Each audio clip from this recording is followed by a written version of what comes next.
হে hello everyone, recently আমি গিয়েছিলাম নবদ্বীপ ঘুরতে, তারই একটা মিনি ব্লগ আজকে আমি তোমাদের সাথে শেয়ার করব।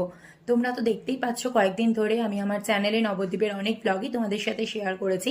তো চলো আজকের ব্লগটাও শুরু করা যাক। আমরা নিউ কুচবিহার স্টেশন থেকে তিস্তা তোরসা এক্সপ্রেসে করে রওনা দিয়েছিলাম নবদ্বীপে যাওয়ার উদ্দেশ্যে। তো ট্রেনে উঠে আমি খেয়ে নিয়েছিলাম একটু মিষ্টি দই, তারপর সন্ধ্যের দিকে খেয়েছিলাম লিকার চা, দেন খেয়েছিলাম কফি।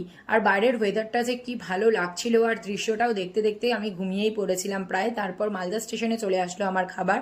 তো এখান থেকে খাওয়া দাওয়া কমপ্লিট করে দেন রাত্রিবেলায় একটুখানি রেস্ট নিয়ে নেমে পড়েছিলাম মোটামুটি রাত 12:30 নাগাদ নবদ্বীপ স্টেশনে। তারপর সেখান থেকে আমরা পরের দিন সকালবেলা চলে যাই আমার বড় মাসির বাড়িতে। তো সেখানে গিয়ে আমি ফ্রেশ হয়ে নিয়েছিলাম, কারণ ট্রেনে এতক্ষণ ধরে জার্নি করা, সেই কারণে একবারে আমি স্নান ধান করে ফ্রেশ হয়ে তারপর বসে পড়েছিলাম চা খেতে। তো এখানে তো আমি গ্রিন টি খাই, সেটাই খাচ্ছিলাম। দেন আমি সকালে ব্রেকফাস্ট করে নিলাম। এই ছিল আমার মিনি ব্লগ।